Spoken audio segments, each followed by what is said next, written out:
আসসালামু আলাইকুম, কেমন আছেন সবাই? আশা করি সবাই অনেক ভালো আছেন। তো এখানে দেখতেই পারতেছেন, এখানে আমি তরকারি বসিয়ে দিছি। আর শুরু থেকে ভিডিও করতে পারি নাই কিছু সমস্যার কারণে। আর আমার ভিডিওতে অনেক ভিউ হয় না, বুঝতেছি না কী কারণে ভিউ হয় না। আর কেউ দেখতেছেন আমার ভিডিও, মনে হয় আমার ভিডিওগুলো কারো ভালো লাগে না আর কি, তার কারণে কেউ দেখতেছে না। তো এখানে আমি মসুর ডাল আর বেগুন দিয়ে তরকারি বসাই দিছি, এতো কষাই নিতেছি। তো মাছ মাংস খেতে যখন ভালো না লাগে তখন আমি এরকম করে ডিম দিয়ে রান্না করি আর কি।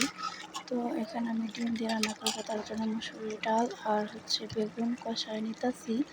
আর এর ভেতরে আমি আলু সেদ্ধ করে রাখছিলাম, ওই আলুটা ভেঙে দিয়ে দিছি। তো ছেলে দিন আর কি, মনে করবেন না।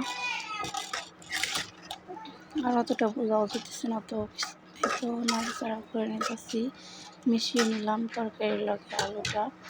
তো এখন আমি আবার ঢাকনা দিয়ে ঢেকে দেবো কিছুক্ষণের জন্য। এই তো আমি এখন ঢাকনা দিয়ে ঢেকে দেবো। আর এদিকে আমি ডিম ভেজে তারপরে কেটে রাখছিলাম, কয়েকটা পিস করে রাখছিলাম, সেই ডিমগুলো পরে দিয়ে দেবো তরকারি হওয়ার আগ দিয়ে। তো চলেন আবার একটু দেখে নেই তরকারির কী অবস্থা। তো এই তো কষাই দিতেছি, আর একটুখানি কষায় নিতে যত ভালো করে কষানো যায় তো কিন্তু খেতে ভালো লাগে আর কি, তাই আমি একটু ভালো করে কষাই নিতেছি।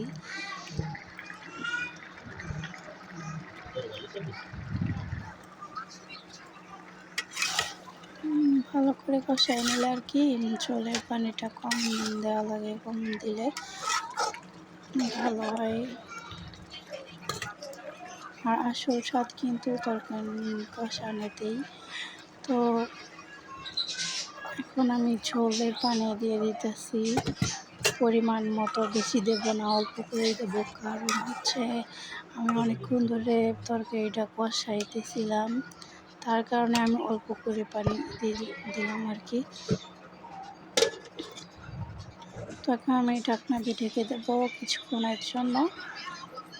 তো হতে থাক। এখানে তো আমি পিস পিস করে কেটে নিচ্ছি, এরকম করে পিস পিস করে কেটে নিচ্ছি ডিমগুলা। তো চলেন এখন দেখি তরকারি কী অবস্থা, বলক উঠলো কি না।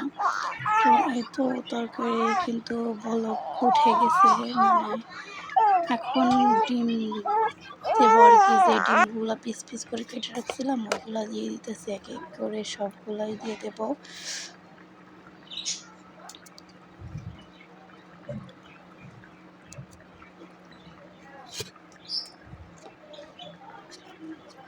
তো আমি সবগুলা ডিমে দিয়ে দিতেছি।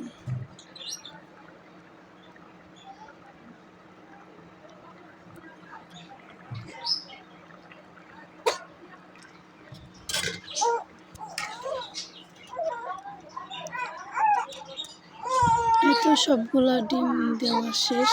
এখন আমি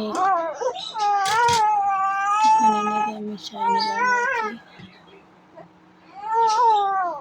তো এখন আমি আবার ঢাকনা দিয়ে ঢেকে দেবো, তরকারিটা হতে থাক। এই তো আবার দেখতেছি যে কীরকম হয়। এই তো প্রায় তরকারিটা হওয়ার মধ্যে আর কি, আর একটুখানি ঝোলটা আমি কমাই নেব।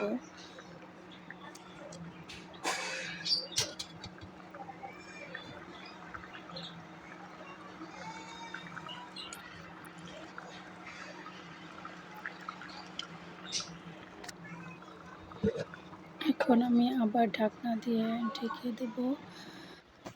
তো এই তো রান্না শেষ, কেমন হলো অবশ্যই জানাবেন। ধন্যবাদ সবাইকে।